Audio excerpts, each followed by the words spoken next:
The popular protest for change in Egypt steps up as President Mubarak refuses to stand down. Coming in from the cold, more than 2 years after the Mumbai terror attacks, India and Pakistan say they'll resume peace talks. At least 31 killed after a suicide bomber wearing a school uniform blows himself up at an army recruitment center in Pakistan. Welcome to BBC World News. I'm Pooneh Ghoddoosi. Also in this program, a secretly shot video is smuggled out of China showing the round-the-clock surveillance of a blind dissident. Come on, bullets to balls, from gas to bats, from the streets of concrete to grass and math, we're playing cricket, cricket, cricket. It's cricket with attitude. The former LA gang members who've turned to the gentleman's game to avoid a life of crime. Go, go, go, go.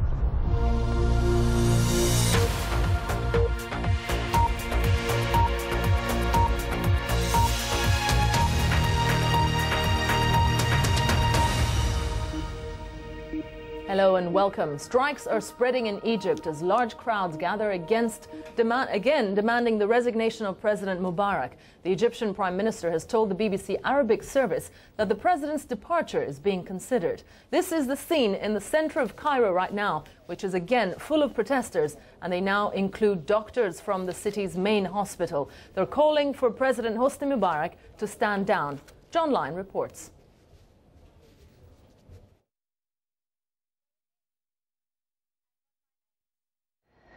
Another huge turnout today in Tahrir Square. Young professionals like these doctors are at the heart of the movement calling for President Mubarak to stand down. I'm here because I want to say, not only me, all my colleagues, we want to say to the regime of Hosni Mubarak that we got fed up of his authority, and we want to tell him that we want him to go out and leave us alone. The demonstration is bringing an ever wider part of Cairo to a standstill. They were playing football outside one of the biggest banks in a street usually choked with traffic. The government's now lost control of a large part of central Cairo, well beyond the original demonstration in Tahrir Square. This area contains a lot of government offices. They can't operate. Even the Egyptian parliament is surrounded. MPs can't get to work there. And it's very difficult to see now how the government can begin to reassert its authority. Give me time, allow me to have control, to stabilize the nation, to stabilize the state, and then we would look into the issue, because you have a country in transformation. What remains crucial is the role of the military, the real power behind the throne. They've already moved onto the streets, taking more direct control of the country. One former chief of staff suggested a complete military takeover might be the only solution to the crisis. That won't satisfy the protesters here. So far, they've not come into direct confrontation with the army. But everyone here is wondering if and when that will happen, if the military do finally try to reassert control of Cairo and of the country. With even bigger protests planned for tomorrow, that moment could be moving ever closer. John Lyon, BBC News, Cairo. And we're hoping to speak live to our correspondent in Cairo a little later in the programme. India and Pakistan have agreed to resume former peace talks, which were broken off after the attack on Mumbai in 2008, which India blamed on militants from Pakistan. A joint official statement issued in Delhi and Islamabad said the two sides had agreed to resume dialogue on all issues. Mark Dummett reports from Delhi. November 2008, and gunmen strike at the heart of India. They killed more than 160. They also finished off any chance of a peace deal between India and Pakistan. The nuclear-armed rivals had been talking for 4 years. But India blamed Pakistani militants, and all trust between the governments collapsed. Slowly and quietly, though, talks have resumed. Now the sides have agreed to tackle all the main issues between them, however contentious. Terrorism, which has come out of Pakistan, has targeted India, and obviously we have very legitimate concerns to be addressed on this issue. So we will use these interactions with Pakistan to also address issues of concern to us, including terrorism, and we've kept the focus on this issue. in our discussions. The disputed state of Kashmir will also be on the agenda. Many see this as the heart of the problem. Officials will sit down together to discuss how to move things forward before the foreign ministers meet in Delhi in July. But talks between them last year ended badly, and Indian officials have played down expectations. Mark Dummett, BBC News, Delhi. The latest deadly attack in Pakistan was the work of a teenage suicide bomber. Dressed in a school uniform, he approached a group of soldiers during morning exercises and detonated a bomb. At least 31 people were killed and dozens wounded at the army recruitment centre in the northwest town of Mardan. The Taliban has claimed responsibility for the attack. Orla Guerin reports. It was a brazen attack in broad daylight, and the bomber was a schoolboy. He came to kill dressed in his uniform, the perfect weapon, and just the latest in a series of boy bombers sent out by the Taliban. His exact age is unknown, but the military believe he was between 10 and 12. The attack was well timed. He entered the army training centre as soldiers were gathered for morning exercises. Well, the bomb site has now been sealed off while the authorities carry out their investigations. Military facilities like this one are an obvious target for the militants. Security is supposed to be tight here at all times, but the bomber managed to pass unnoticed with his explosives. Because of his age, he simply didn't look like a threat. Pupils in the nearby school heard the blast as they began their lessons. These boys told us the attack was wrong and said they couldn't understand how someone so young could become a killer. Someone must have trained him, said Shahid. A kid wouldn't have the courage to do this alone. Now pupils will be afraid to come to school with things like this happening. Our Muslim brothers died in this attack, said Saifur Rahman. Soldiers in our army. It was a loss for the nation. And it's a loss that may well be repeated. As coffins were arriving for the victims, the Taliban threatened bigger attacks in the days to come. The militants say they're taking revenge for strikes on them by the army and by American drones. They claim today's bomber was a soldier killing his own. But police say the remains were those of a teenager. And the fear is the militants have other young recruits ready to trade their uniform for a suicide vest. Orla Guerin, BBC News, Mardan. And some news just in. The Secretary-General of Egypt's ruling party has told the BBC that President Mubarak will probably speak to the nation this evening. The Secretary-General said he's hoping that Mr. Mubarak will transfer power to Vice President Omar Suleiman. And now over to Aaron with the latest business. Thanks very much, Pooneh. Let's go and take a look at the business headlines here on BBC World News.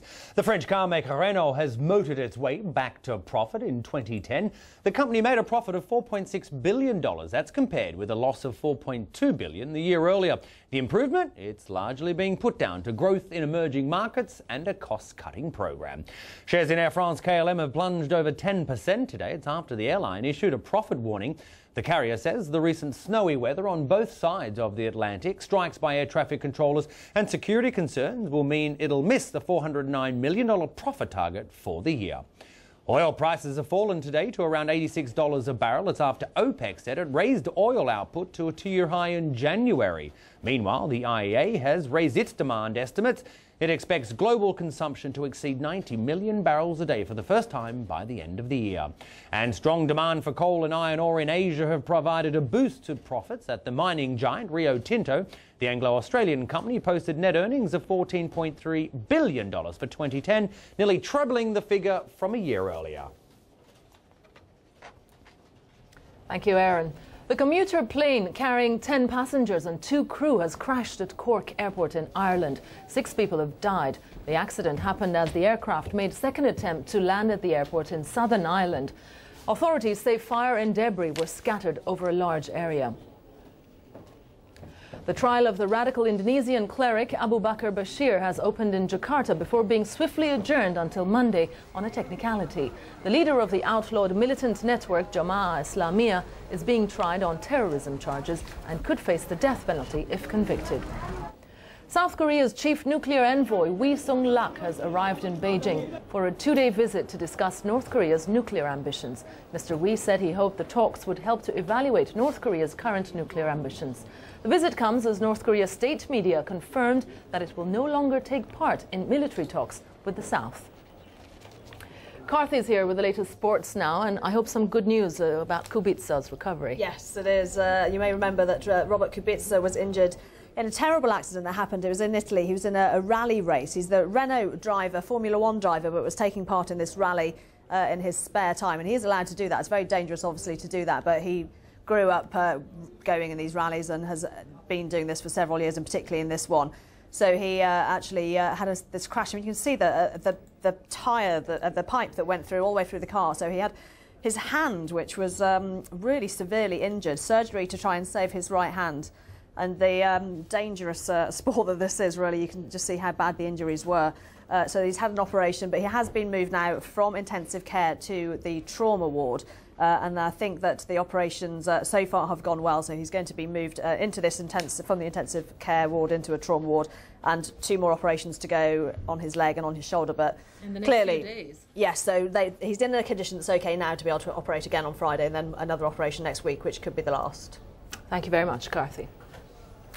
Some news just in. According to Associated Press agency, a senior army commander has told Egypt protesters that all their demands will be met. The Secretary General of Egypt's ruling party has also told the BBC that President Mubarak will probably speak to the nation tonight.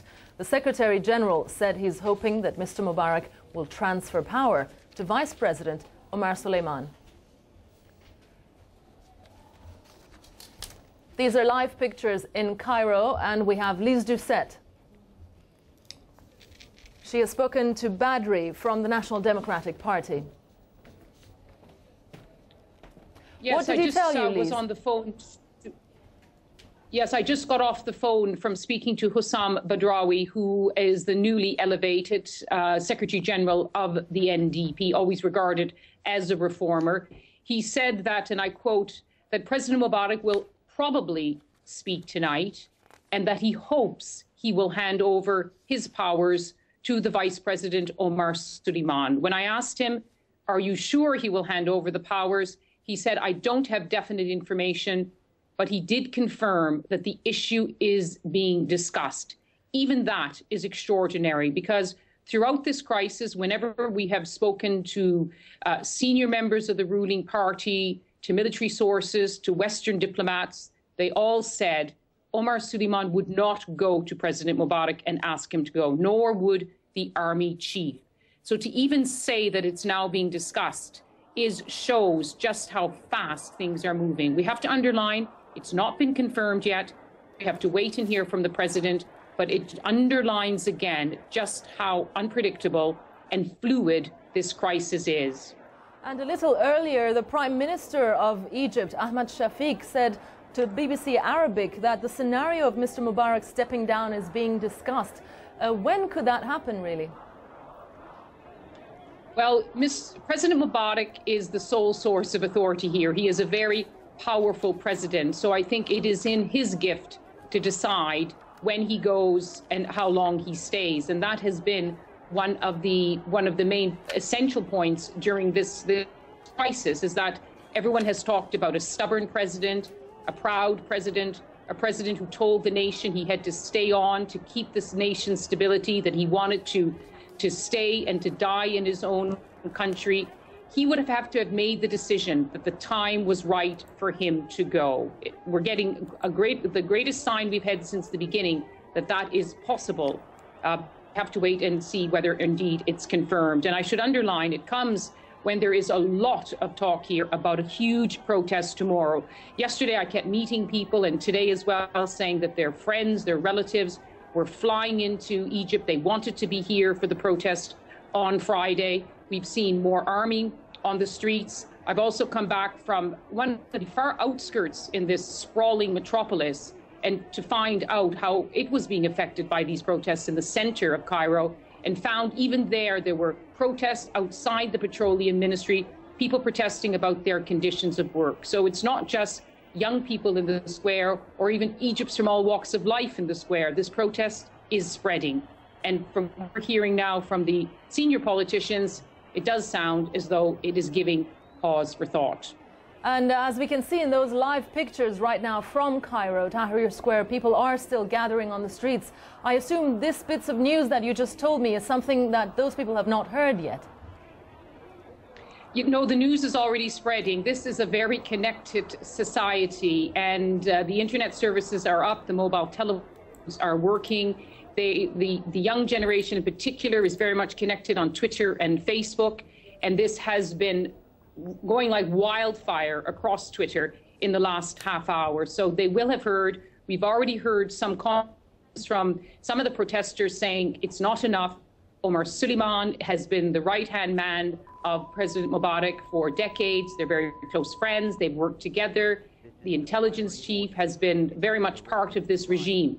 But certainly, if President Mubarak announces tonight that he is handing over his powers, this will be seen as an extraordinary victory of the January 25th movement, the movement that we have been seeing for 17 days gathering in Tahrir Square. And I can say from going down there every day that it draws together young and old Egyptians from all walks of life. Thank you very much. That was Lise Doucette live from Cairo with us. You're watching BBC World News. Still to come, a group of Somali pirates captured by the Indian Navy are handed over to police in Mumbai.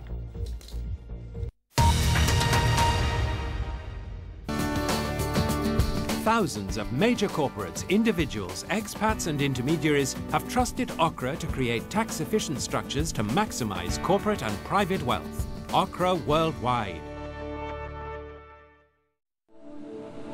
My name is Bimbo Shomolu. And I'm Sheon Shomolu. Never been to South Africa before. Great to be here. I mean, this is as wild as it gets. Most of the times we go on holiday, we go to Europe and America, but really, this is home.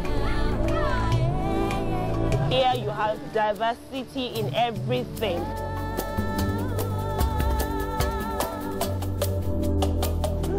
South Africa is actually the giant of Africa.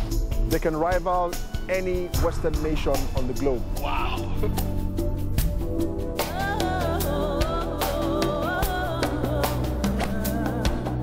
For us personally, it's been just one big honeymoon. Wow! And making us fall in love again. This is a beautiful country, and I'm proud to be African.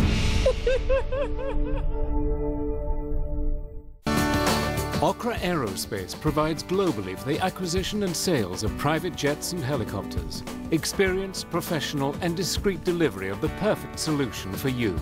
Okra Aerospace. For all your technology news and reviews, catch Click. We'll decipher the technobabble and give you a window on the web. Find out what the latest developments can do for you, from plasmas to PVRs, from gadgets to gaming. We will cut through the hype. That's all on Click on BBC World News.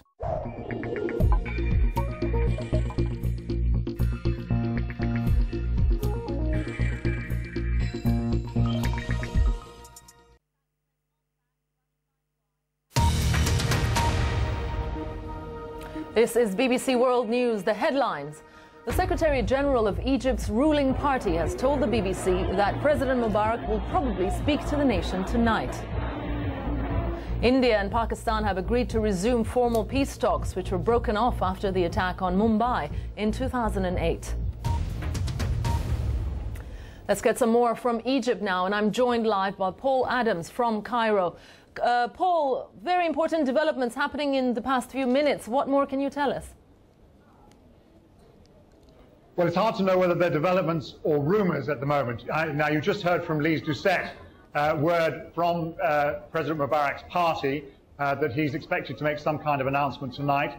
I can tell you that the internet is alive with chatter about possible announcements. One Arabic TV station is saying that President Mubarak may step down as Commander-in-Chief of the Army. Another broadcaster, saying... I'm sorry, we've lost the voice of Paul Adams. There seemed to be... I can hear you. Can you still hear me? Yes. Go on, Paul. Yes. Now, I was just saying that about 20 minutes or half an hour ago, the sound coming up from behind me in Tahrir Square seemed to go up a few decibels. It's been a pretty relaxed, almost festive atmosphere down there today, but it did seem perhaps as if something was going through the crowd that gave them added cause for optimism. There seemed to be a lot of singing going on. It ebbs and flows anyway during the day, but I just wonder whether people down there have heard the same rumours that we're hearing, that tonight could be rather a decisive night. And even before these rumours or developments, as you mentioned, there were talks of the demonstrations going from the squares and the streets to the workplace and more strike at work offices. How has that been organised? Well, I suspect it's being organised very much in the same way that all of this is being organised, in social networks and by word of mouth, and an awful lot of people talking behind the scenes. But you're right, one of the sort of new aspects of this is that the demonstrations seem to be acquiring new groups. Earlier on today we saw hundreds, if not thousands, of doctors joining in. When some of them arrived behind me in Tahrir Square in their white coats, they were greeted with great praise. There is also this increasing phenomenon of industrial action, not just here in Cairo but elsewhere. Public transport workers here in the capital, textile factory workers elsewhere, over on the Suez Canal, some of the workers there also in I think a second day of industrial action. So there does seem to be an increasing aspect of industrial action alongside the protests. These two, one, if you like, a political statement, and the other an expression of economic frustration, and these two things coming together, which obviously would be increasing the pressure on the government of Hosni Mubarak. And meanwhile, with the rumours going on, is there any talk of any possibility of who will be replacing Mr. Mubarak if he decides to step down? Well, I think that remains the problem for the demonstrators. This is a disparate movement. It is a movement full of people very disenchanted with politics in general, the failure of opposition politicians to make headway in past years. You know, 2005, 2006, there was quite a lot of talk about reform, and it seemed as though the government was responding to that somewhat. It all went away, and people became, once again, very disenchanted with traditional political parties. And what we saw in the run-up to the demonstrations here in the last couple of weeks is an altogether different force at work, a force not really connected with traditional political parties or leaders.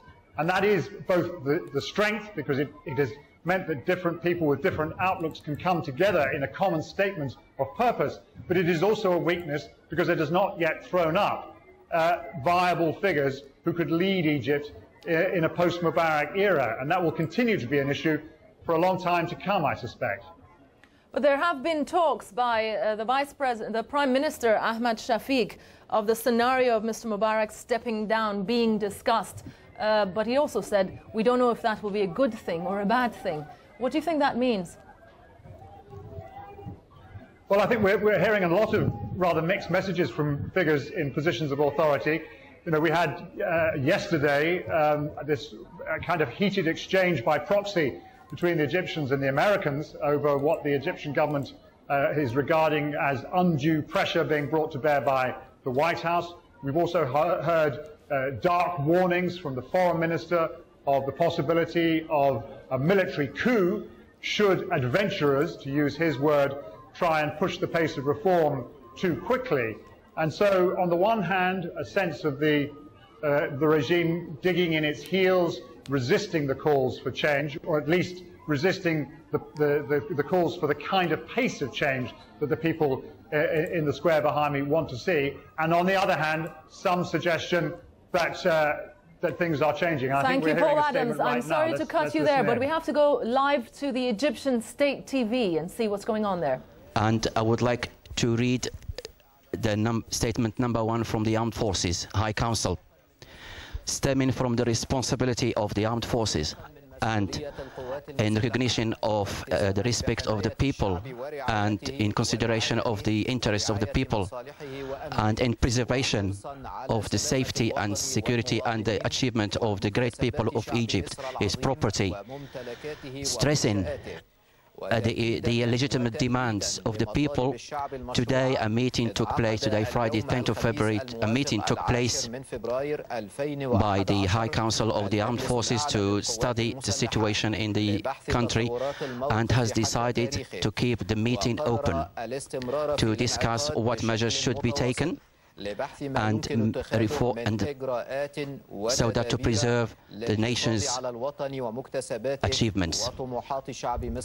In the name of God, the merciful and the compassionate.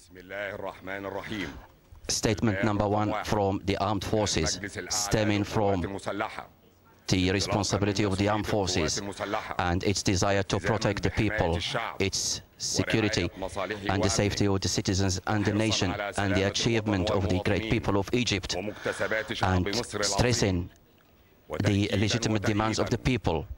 Today, Friday the 10th of February 2011, the High Council of the Armed Forces met to discuss the ongoing situation so far and decided to keep this meeting open to discuss all the necessary measures that should be taken to preserve, to protect the nation, its achievement, and may God be with you. Thank you.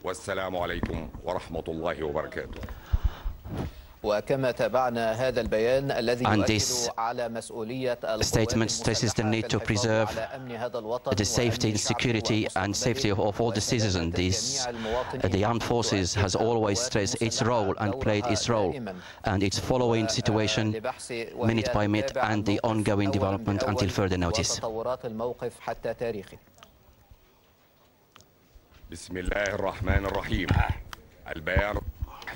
Statement number 1. انطلاقا من مسؤولية القوات المسلحة والتزاما بحماية الشعب ورعاية مصالحه وأمنه وحرصا على سلامة الوطن والمواطنين ومكتسبات شعب مصر العظيم وتأكيدا وتأييدا لمطالب الشعب المشروعة، انعقد اليوم الخميس الموافق 10 من فبراير لعام 2011 المجلس الأعلى للقوات المسلحة لبحث تطورات الموقف حتى تاريخه، وقرر الاستمرار في الانعقاد بشكل متواصل لبحث ما يمكن اتخاذه من إجراءات وتدابير للحفاظ على الوطن ومكتسبات وطموحات شعب مصر العظيم. والسلام عليكم ورحمة الله. You're watching BBC World News, bringing you continuing coverage of the ongoing crisis in Egypt. That's the end of that announcement from the armed forces in Egypt, dealing specifically with what we know so far. The Egyptian Prime Minister Ahmed Shafiq telling the BBC Arabic service in an interview that the possibility of President Mubarak stepping down is being discussed a little earlier within the past few minutes, because this situation now picking up in terms of diplomatic pace, saying the situation will be clarified very, very soon. Paul Adams is our correspondent overlooking Tahrir Square. Paul, just bring us up to speed. What exactly do we know so far? Well, I'm trying to make sense, as you probably are, of what we just heard there. That statement on Egyptian TV, statement number 1, it said from the High Council of the Armed Forces. But it didn't really deliver a great deal. It talked about the High Council being in some kind of open, ongoing meeting to discuss what steps need to be taken. It emphasized the legitimate demands of the people and the need of the army to protect the security of citizens. But it was rather tantalizing in terms of what, if anything, was going to come out of that meeting. But it comes at a time when, over the last hour or so, The internet has been alive with talk of imminent announcements, the possibility that President Mubarak might relinquish his authority over the armed forces, his role as commander-in-chief, or possibly relinquish more than that. We are told to stand by for some kind of statement, possibly from President Mubarak tonight. But at the moment, I suspect that we're all somewhat in the dark. And as far as the army is concerned, Paul, when they say they will take necessary steps to protect the people, what do we think they mean by that?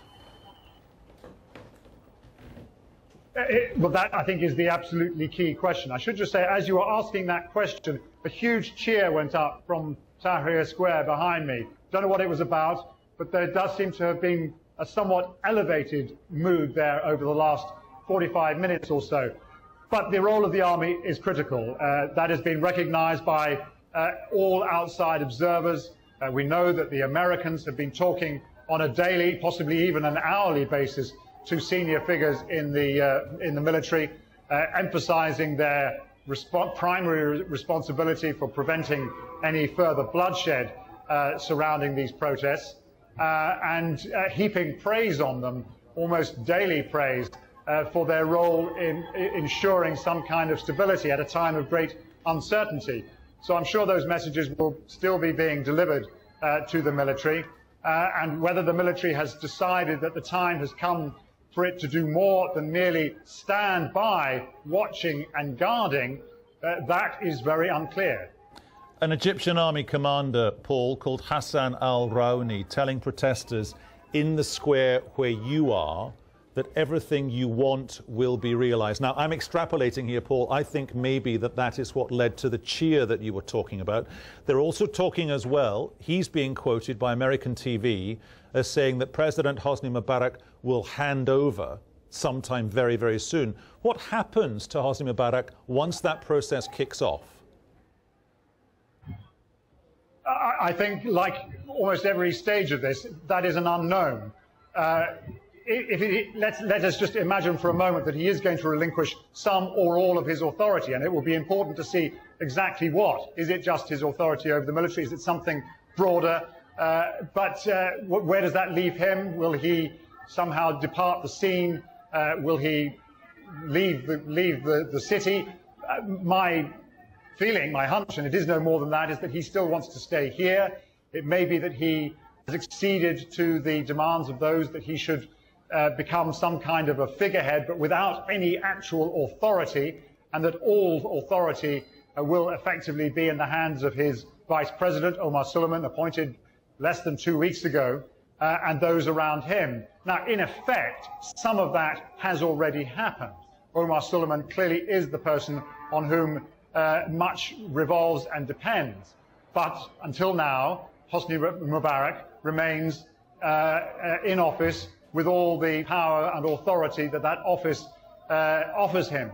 Now, it may be that he has realized that the time has come, or those around him are advising him that the time has come to relinquish those powers. And that would be a hugely significant moment for this whole movement. Paul Adams live in Cairo. Paul, you'll keep us right up to date, I know, but for the moment, thanks very much. Let's go from on top of the BBC building overlooking the Tahrir Square to the Tahrir Square, where we have Gigi Ibrahim, who's on the line with us from there in Cairo, in the main Tahrir Square. Gigi, we have heard the crowds cheering. What do you know while you're standing there among the crowds? I mean, obviously, if Mubarak does step down, that would be a huge success for the movement, and it would be one of the demands. However, installing another power would be meaningless, because he has lost all the legitimacy that he has through this whole revolution, and for him choosing for us who comes in place, it's still you know, as problematic as him being in power. So I don't know what to make of it, how the transition will happen, but army being in transition, or even Omar Suleiman, who people time and time again have chanted against Omar Suleiman himself and saying that he's just another Mubarak, would be as problematic as Mubarak staying in power, because after all, the people demand the removal of regime, not a person. I mean, we want the whole system to change and for this transition period to be directed and run by the people, not by Mubarak. And how are the people taking the latest news bits about the army general saying they will take necessary steps to protect the people and all of their demands will be met? What is the mood like in the Tahrir Square with these new announcements? Well, if just Mubarak steps down and another figure comes in, then really the demand hasn't been met. So it's a play with words. We don't know exactly what will make of it and what does that mean. The demands will be met and how. So right now, people are just anxious to wait and hear and see what they will say in the announcement. But until then, really nothing has changed. So we just have to wait and see. For the people standing there in the protests in the middle of the streets right now, do you think they've even heard of the latest developments or the announcements that have been made by the Secretary General of the party, the Prime Minister and the head of the army?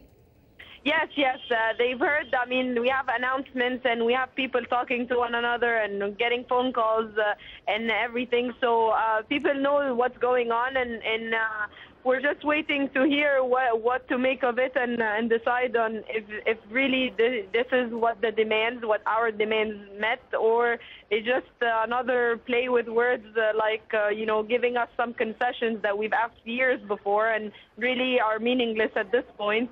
So we'll just have to wait and see what they announce. Thank you. That was Gigi Ibrahim, a political activist, talking to us from the Tahrir Square in the center of Cairo. We're on the very latest pictures now as we get to grips with what we think is taking place or imminently about to take place. We think Hosni Mubarak has negotiated some sort of face-saving exit strategy. We'll stay with the latest pictures. As soon as we can, we'll go back to the live pictures for you. In the meantime, we'll talk to Nadia El Adawi, who's also in Tahrir Square. Nadia, where are you and what is the atmosphere like? Have people managed to gauge the significance of what we believe is now taking place? Well, I was walking in front of the People's Assembly where a group of people are camping out, have been camping out for the past 2 days when the announcement was made. Somebody put the announcement on the loudspeakers and people were running up to listen to it. When the announcement was made and after it was done, there was a sense of, so what does that mean exactly? And I think there's a sense of anticipation among people. But it's mixed with a feeling of, we don't want the army to take over. That's not what we're looking for. We want this country to be run by the people. We're looking for a democracy. We've had enough of the army governing the people. We've had that for decades now. And now it's time for the people to govern themselves. Okay, and when you talk about the army there, Nadia, the army saying they will take necessary steps to protect the people, is the feeling there on the street, on the ground, that statement, that definition could go both ways? Yes, I think so. I think people don't know what that means. Basically, the statement didn't give a lot for the people to understand what they're trying to get at. So yes, it could go both ways. I think people in general are anticipating, because of other statements that were made by Hussam Badrawi, the head of the NDP right now, to different media organizations, that Mubarak will resign. It's these previous statements together with this statement from the army that have created a sense of anticipation that this means that Mubarak is stepping down. But again, I repeat that people are not waiting only for Mubarak to step down. They want the whole regime, the whole system to dissipate and for a completely democratic system to be set in place. And as far as the future of Mr. Mubarak is concerned, Nadia, what do the people want? They seem to be almost making this up as they go along as we speak. Do they want him gone? Do they want him out the country? Or would they be prepared to accept some period of transition? No. What I can tell you is that people do not want a period of transition. They want him out of the picture. Okay, Nadia, good to talk to you. Thanks very much. And we have Lise Doucette in Cairo back with us live. Lise, just talking to some of the people among the protesters in the centre of Cairo, it seems they are not quite satisfied with the announcements that have just been made in the past few minutes. If President Mubarak does indeed announced tonight that he is handing over powers to his Vice President, Omar Suleiman. That will, for a moment, be regarded as a victory in that square and in all of the other places where the protests have spread. And outside the government ministries, I saw myself today, protests outside a government ministry, in the east of Cairo, far from Tahrir Square. But for them, President Mubarak has been part of a system. And when you get away from the top slogans, which have always been the same, go Mubarak, go, game up Mubarak, not just him, but it's a system that he has headed for the past 30 years, which is, of course, a system that includes the army. And while they will regard this as a major concession, which it is a major concession, an astonishing concession that will certainly have an impact not just in Egypt, but will be watched in capitals right across the Middle East and beyond. But it will be distressing to the protesters because the reports that we're getting from the negotiating committee, which in part represents the square, has been that Omar Suleiman has not been acting in good faith. There still is a lack of confidence. It still is top-down and paternalistic. He still has not heard the message from the square that they want a different kind of politics. They want a democracy. And talking to several high officials, you've been speaking to the Secretary General of the party, and also BBC Arabic has been speaking to Ahmed Shafiq, the Prime Minister. Can you tell us what is really developing? It seems a huge change or shift in attitude is happening there. This is a huge shift. Throughout this crisis, we were constantly told by senior members of the party, by some but not all of the wise men negotiating with Omar Suleiman, that in Egypt, the president is the main source of power. And in Egyptian culture, this is how they would put it. In Egyptian culture, if you have an argument with your father, you don't kick him out of the house. I myself spoke to Naguib Sawiris, who's a telecoms billionaire. He said, we are an emotional people. He helped to set up the Wise Men Committee. He said, what is matter is 6 months. He said, it would be humiliating for the president to step down, and a big segment of Egyptian society and the army would not want to see that. So even to have the confirmation, and I myself spoke to Hussam Badrawi a short time ago, the new head of the ruling party, who confirmed for the first time that they're discussing a transfer of power. And that is a major development. Another major development seems to be the army statement, which was just read out on the state TV in Egypt just a few minutes ago, where the head of the army, the High Council of the Armed Forces, announced the army will take necessary steps to protect the people and that all demands of the people will be met. Do you think this is also a shift in the attitude of the military?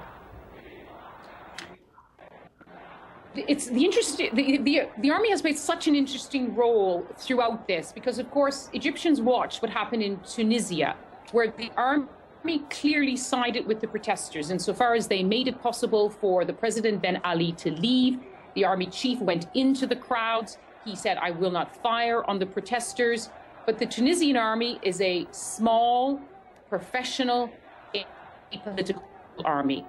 The army in Egypt is a huge state within a state with economic and military power. It has been the backbone of President Mubarak's regime. Every single president since the 1952 revolution that overthrew the monarchy has come military. And therefore, it was interesting to see in the square how the protesters, almost to a person, would say, the army will not fire on us. The army is part of the people. And the army made that clear they would not be firing on the people. But again tonight, they have talked about protection. Their main job is to protect the state. And so we'll have to wait and see. I heard to people earlier in the day saying the army will take action. But what they were hearing was something more along the lines of to impose public order. This is unexpected, that the army says it's now in a continuous meeting, and the army chief said, everything you have asked for will be met. We haven't heard that before, because everything would have to mean, if they are being true to their word, President Mubarak handing over powers sooner rather than later. And when you outlined for us, Lise, the role of the army, is that the reason why this time yesterday, when all the different bits of government were being besieged by protesters, the protesters didn't feel the need to storm those individual ministries? They were quite content to wait. Well, it's hard to talk protesters being content because they're very impassioned. They feel that they haven't been listened to for so long. They always talk about having lost their fear. I have heard from some of the protesters, and this was definitely being discussed in the past few days, that they had to increase the pressure. They talked about marching on the presidential palaces in Heliopolis. They talked about trying to take over the state television building. The army would know that this would put it in confrontation with the people. They want to avoid that. They are not moving against President Mubarak, at least not visibly so yet, but they also did not want to be seen to move against their people because they have a continuing role here. We've also heard of divisions in the army between the Republican Guard, the Presidential Guard, which comes under the command of President Mubarak, and also the army, which hasn't wanted to carry out, we understand, some of the orders that were possibly going to be given to them. So they're playing a very interesting balancing role, but we have known from the beginning that the army would play a pivotal role, and that is being confirmed tonight in Cairo on the eve of what was the biggest demonstration. People come from across the country. More protests in other cities, industrial action, strikes. I saw a protest outside the petroleum ministry, and so therefore a sense that it was spreading. So the army is showing that it doesn't want this to happen. And the President Mubarak, or we're getting indications that the possibility he may transfer his powers, is proof that they are listening, watching, and reading about his unfolding on the street. Thank you, Liz. I'm afraid we're losing our connection with Liz Doucette as well in Cairo. Thank you very much. OK, if you're just joining us here on BBC World News, our continuing coverage of the ongoing crisis in Egypt, just to sum up for you, separating out what we think is about to happen from what we know has happened, two senior Egyptian officials telling the BBC that the possibility of President Hosni Mubarak stepping down or stepping aside, that's the key sentence there, is now being actively considered. The new Secretary General of the ruling party saying that the president will probably address the nation on television tonight, also telling the BBC that the president would hand over power to the vice president, but he wasn't yet sure that that would actually happen. We'll stay with our little collage of the latest pictures and live pictures, and as we do that, we'll talk to our diplomatic correspondent, Jonathan Marcus. Jonathan, put this together for us. What's your reading of what we think is happening? Well, it's clear that two crucial sets of institutions in Egypt are now both coming out with the same message, that the protesters' demands are going to be met. That's the ruling party and the military, the two key institutions in the Egyptian power structure.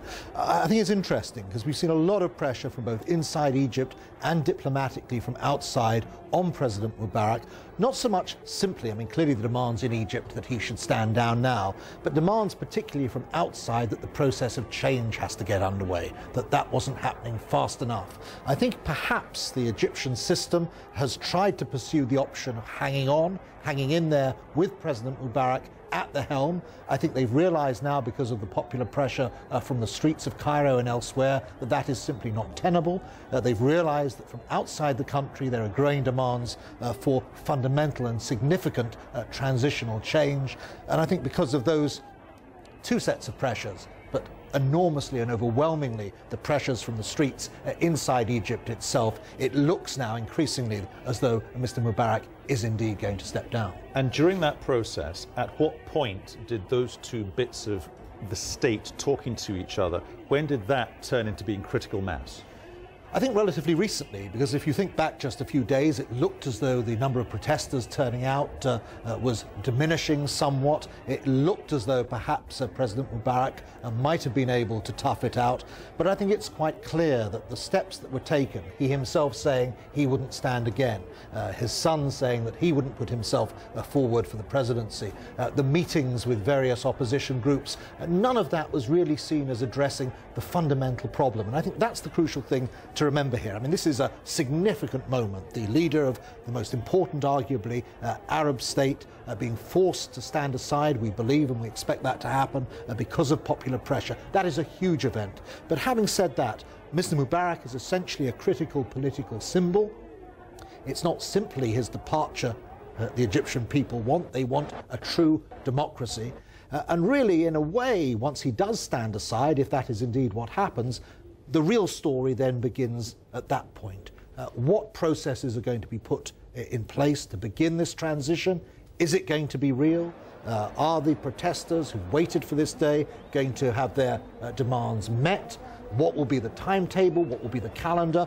And indeed, can the Egyptian system actually itself be transformed in this way? I mean, Egypt has a constitution. It clearly has emergency laws and other things that have been added in over that. But can the system that exists be transformed into a new democratic system? Or perhaps another alternative, do they have to sit down, all the interested parties, and really hammer out some sort of new political order for the country? Jonathan, for the moment, thank you very much.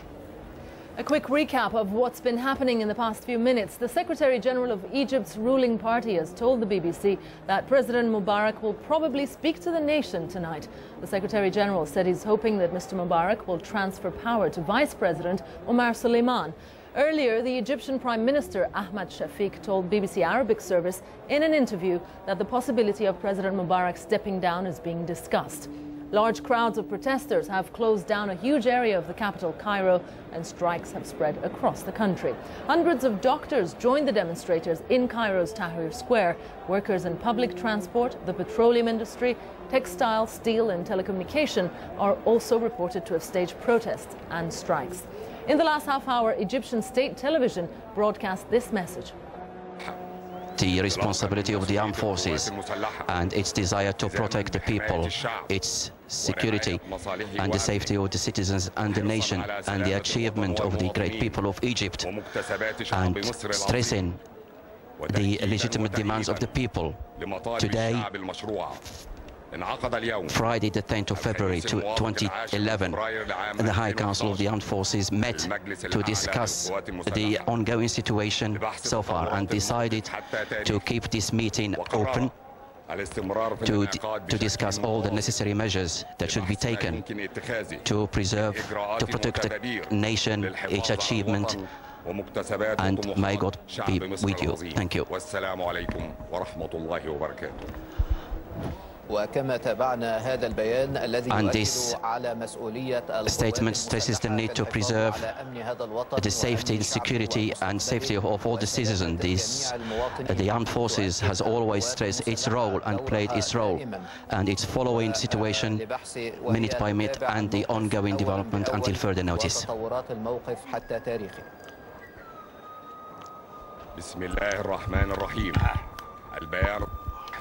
Statement number 1. انطلاقا من مسؤولية القوات المسلحة والتزاما بحماية الشعب ورعاية مصالحه وأمنه وحرصا على سلامة الوطن والمواطنين ومكتسبات شعب مصر العظيم وتأييدا لمطالب الشعب المشروعة. انعقد اليوم الخميس الموافق 10 من فبراير لعام 2011 المجلس الأعلى للقوات المسلحة لبحث تطورات الموقف حتى تاريخه، وقرر الاستمرار في الانعقاد بشكل متواصل لبحث ما يمكن اتخاذه من إجراءات وتدابير للحفاظ على الوطن ومكتسبات وطموحات مصر. Well, that was possibly the most significant announcement that we've had, certainly, for the past 4 or 5 days in this crisis. We're into day 17 now. We understand the Army Supreme Council will be chaired by the Defence Minister, not President Mubarak. That is being perceived as being highly significant. We'll get into that aspect of this breaking story for you in just a second. We're now going to talk to Tamir Abbas, who is a protester. Tamir is at home in Cairo. Tamir, share with us your reaction to the news that's developing as we speak.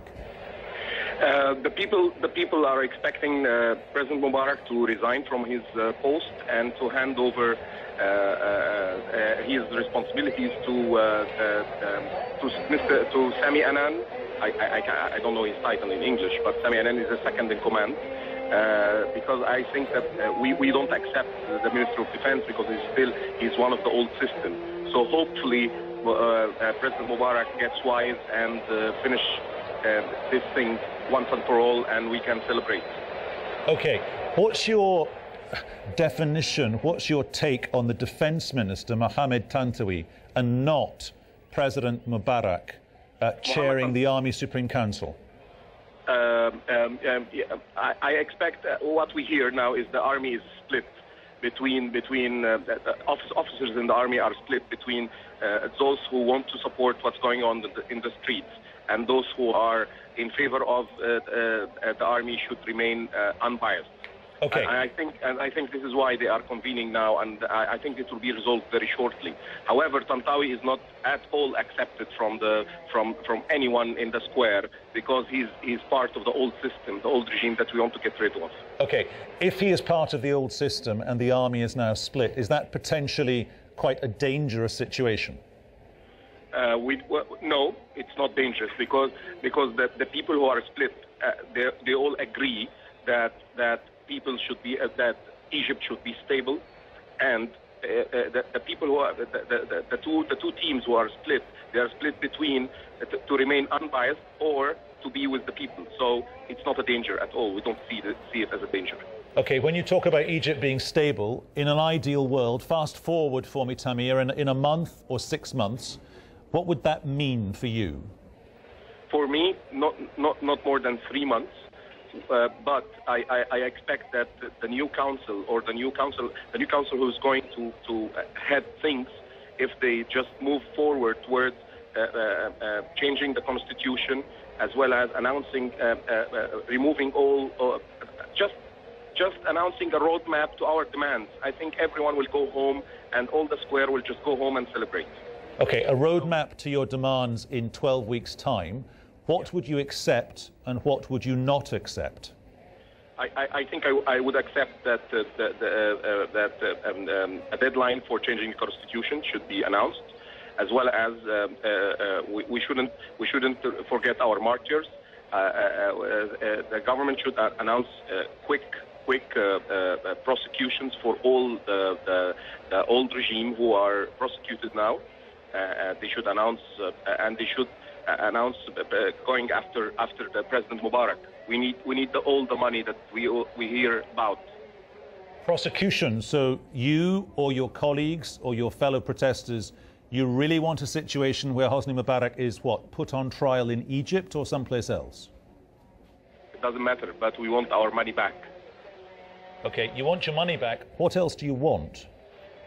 I want to see Egypt as we all dreamt of. Egypt is a great country with great potential, with great people, and we have been suppressed for long. And it's only fair that we require a decent future for each and every one of us. Was there just to interrupt you for a second, Tamir, was there a tipping point? You know, Hosni Mubarak's been there for 3 decades now. For you, was there a tipping point at which you thought to yourself, no, this man must go? The tipping point when our first when one of us got killed on the demonstrations, this was the tipping point. And that feeling for you is mirrored with your fellow protesters? Definitely. Okay. And we won't forget our martyrs. If you don't get what you want, because it's not confirmed yet, not by a long shot, that Mr. Mubarak is definitely going, definitely leaving, if you are not about to get that, will the protests simply continue? Of course, and tomorrow we are planning for a 20 million march, and tomorrow we are planning to surround the public TV, and we'll surround each and every important government building until they hear and until they respond to our demands. Okay, Tamir Abbas, good to talk to you. Thanks very much for your time here on BBC World News. Jonathan Marcus is our diplomatic correspondent. It's true the world over that presidents, prime ministers, dictators, in inverted commas, when they've had their time, they go very quiet, and then somebody makes this kind of statement. Is this what's happening here?